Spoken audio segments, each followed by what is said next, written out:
You probably clicked this thinking, what's on Chios? And now you're about to discover why the Greeks once fought over it, pirates used to hide in it, and billionaires now try to keep it quiet. Chios isn't just another sleepy Aegean island. It's where medieval villages, ghost mastija trees, and legit cursed beaches all come together on a place most tourists skip entirely. But don't worry, we won't.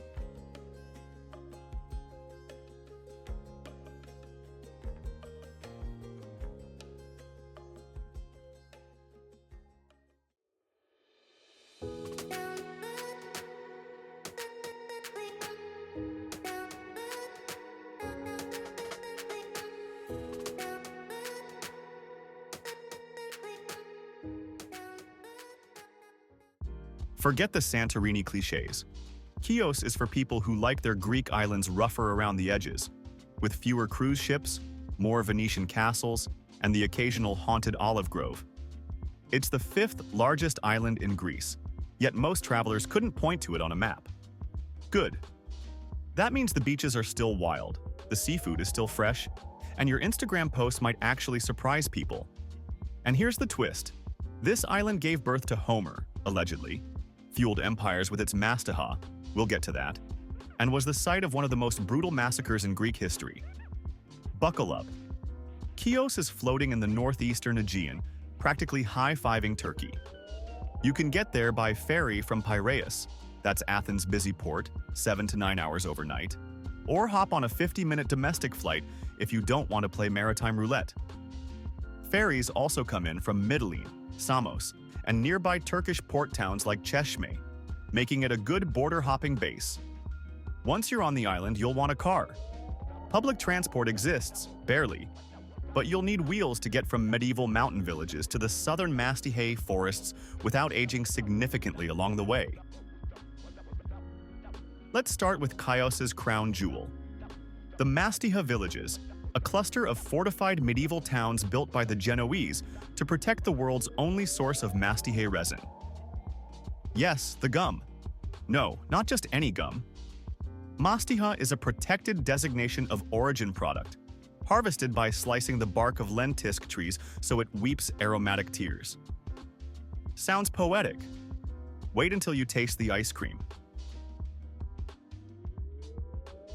Here's your must-see trio. Pyrgi, covered in black and white geometric patterns. This village looks like it was designed by graphic artists with OCD. Wander the alleys but don't rush. It's a maze on purpose, built to confuse pirates. Locals might offer you mastija liqueur in a plastic cup. Except Mesta, the best preserved medieval village on the island. It's like walking through a Game of Thrones set if the showrunners liked octopus stew. Go in the evening when the stone walls glow amber and old men play backgammon under grapevines. Olympoi, smaller, less polished, and full of charm. The surrounding area is perfect for hikes through olive groves and those iconic crying trees. Bonus: there's a stunning cave nearby called Chios, full of eerie stalactites. Beach time, but make it weird. The beaches in Chios are not here to win beauty pageants. They're here to win your respect.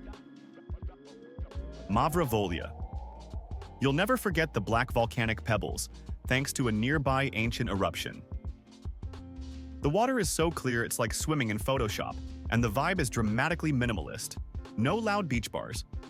Just surreal beauty and maybe a goat watching you from the cliffs. Karfas. This is where you go if you want some basic infrastructure. Loungers, cocktails, inflatable bananas. It's close to Chios town and good for families or beachgoers who panic without Wi-Fi. Agia di Nami. Hidden down a dirt road in the south, this one's straight up divine. Its name literally means holy power. Tiny cove, turquoise water, white church. If you bring snacks and no one else shows up, congratulations. You now own a private Greek beach for the afternoon. Chios town, or Kora, is the functional heart of the island. It's not postcard perfect, but it's real.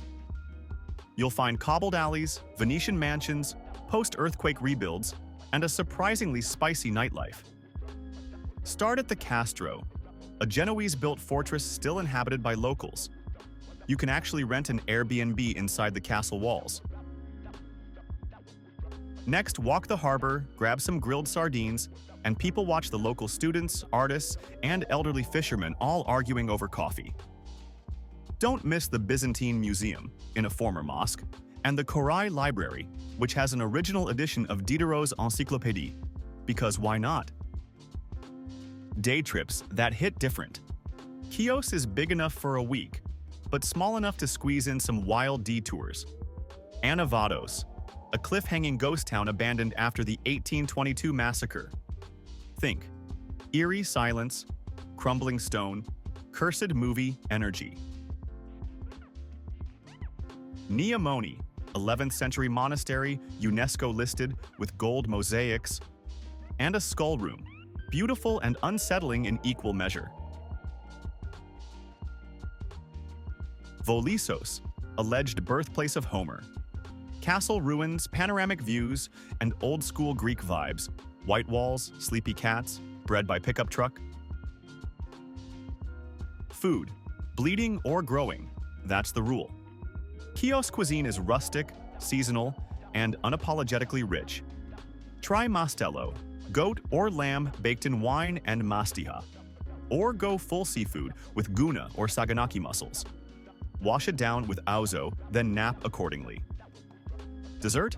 Masurakia, kurabiris, or mastiha gelato. Regret nothing. Local life. No frills, just real. Chios is raw and proud. Courtyard shouting. Rooftop herbs. Backyard ovens. It's lived, not staged. Tucked near the village of Psychiata on Chios's east coast, Agios Isidoros is what happens when a beach forgets to become famous. Think clear turquoise water, smooth pebbles, and a small white chapel perched at the edge, like it's guarding a secret. There's a low-key beach bar, maybe a sunbed or two, and the kind of silence that pairs perfectly with a cold ouzo.